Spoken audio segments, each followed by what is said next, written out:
الحمدللہ وحدہ والصلاة والسلام علی من لا نبی بعد اما بعد۔ کیا صدقہ فطر ہمیں رمضان المبارک کے آخری دنوں میں دینا ضروری ہے؟ کیا ہم رمضان المبارک سے پہلے نہیں دے سکتے، یا اس کے درمیان میں پہلے عشرے میں یا درمیانی عشرے میں ہم نہیں دے سکتے؟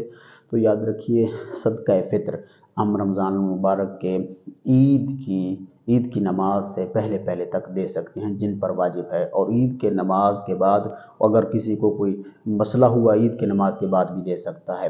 لیکن یاد رکھیے، رمضان المبارک سے پہلے بھی آپ دے سکتے ہیں۔ اس سے یہی فائدہ ہوگا کہ جو غریب لوگ ہیں، جس تک آپ پہنچانا چاہ رہے ہیں، آپ کے اس صدقہ فطر دینے سے اس کا گھر چل جائے گا، اس کا چولہا جو ہے نا وہ چلتا رہے گا، اس کے بچے جو ہے نا وہ ہمارے دیے ہوئے جو صدقہ ہے، جو صدقہ فطر ہے، اس سے وہ روزہ افطار کریں گے اور سحری کریں گے، تو اس سے ہمیں بھی ثواب ملتا رہے گا۔ رمضان المبارک سے پہلے بھی دے سکتے ہیں، رمضان المبارک کے پہلے عشرے میں بھی دے سکتے ہیں، درمیانی عشرے میں بھی دے سکتے ہیں، اور آخری عشرے میں بھی، اور عید والے دن بھی دے سکتے ہیں۔ واللہ اعلم ورسولہ اعلم، صلی اللہ علیہ وسلم۔